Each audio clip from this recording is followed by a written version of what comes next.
Okay, we're on to lesson 6 about trimming. You're going to start where you left off in that same Age of Airplanes project that you opened last time. So in DaVinci Resolve, we're going to go up to the rough cuts. This time, since we're on the next lesson, we're going to go to the O2 trimming rough cut. This is going to be the trimming lesson.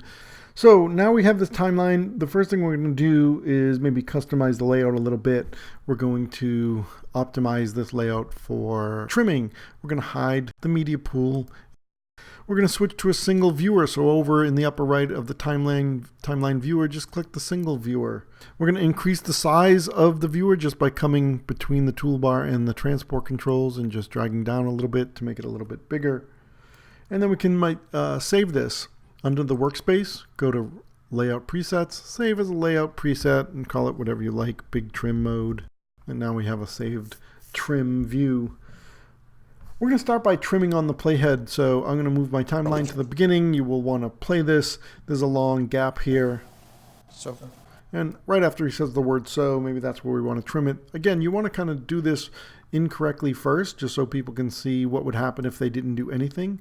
So you're going to just position the playhead correctly. Go up to the trim menu and say trim start and show that it leaves a gap. Then you're going to undo it. You're going to turn on the trim tool. Go out to trim again and say trim start, and just to show how that works correctly for you because of trim mode being a ripple trim. And you'll have to point out here that is the difference between the selection tool and the trim edit mode. Unlike the cut page, the edit page has modes that you actually select. We're going to do the same thing to the end, and it's going to end on a point where he says The real world. the real world. And we're going to trim off the end. You may want to first do it incorrectly again. So if we come up, trim the end, you'll see that it trims the audio. Again, by now they should understand that the auto select, just by doing it over and over, they should understand the auto select will turn that behavior off. And you can say trim end again just to trim the video and then turn auto select back on. Now you're going to talk about ripple trimming. We're going to go to the start of the Maldives clip, and you want to zoom in a little bit for this. And you can see the Maldives clip already starts with the plane on screen.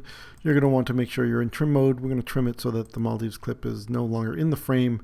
To do that, I'm just going to click and drag to the left and show that as soon as the Maldives leaves the frame, just by dragging to the left, then you can stop.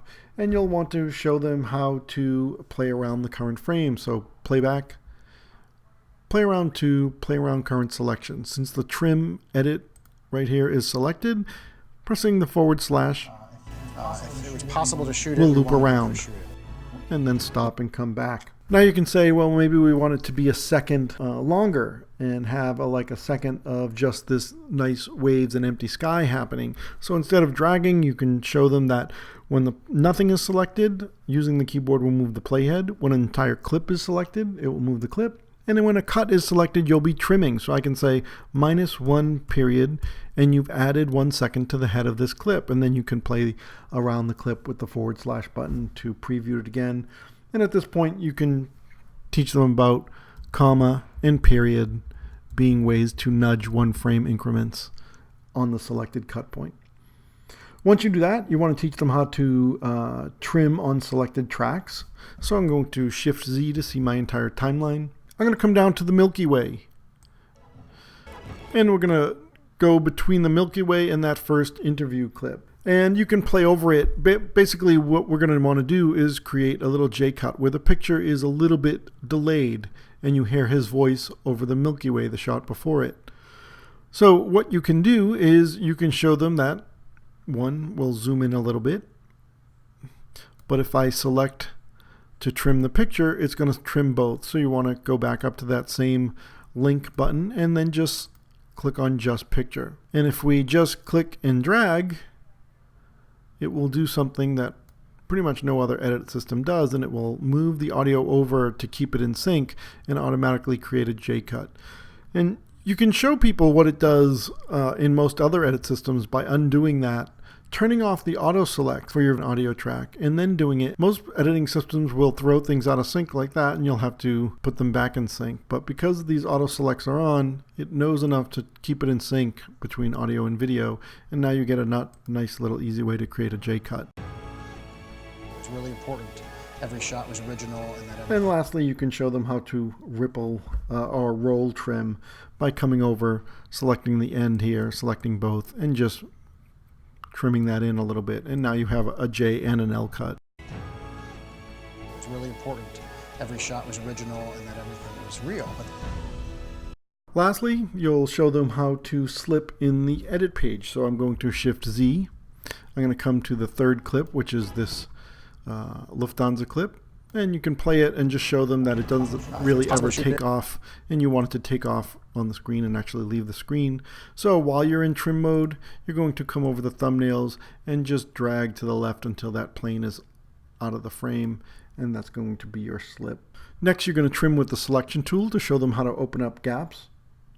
So you're going to select the selection tool. We're going to shorten the Milky Way shot by 4 seconds or so. So just drag out, and you'll see when that +4 is up there in the tooltip, that's roughly the area that you want to open up. And just show them trimming with the selection tool opens up a gap. You're going to mark this clip, and you're going to fill it with the last clip you haven't used, so which is the Kenya clip. So the first thing is position the playhead in the middle of the gap. Show them that pressing X will mark the first clip it comes to. And right now that's audio. So if we turn off the auto select and then press X again, there is no clip to select. So it comes to the first gap and marks that. With that marked, we can come back into our bin. So we're going to come up to our media pool, open that up, come to our B-roll bin.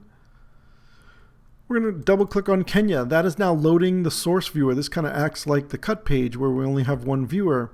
And we can come in and start choosing what we want. We're going to come near the end, maybe until those flamingos are towards the bottom of the frame, and mark an out point. So this is going to back time this clip into this gap with just an overwrite edit. And now we have this clip edited in. And that is the end of this lesson.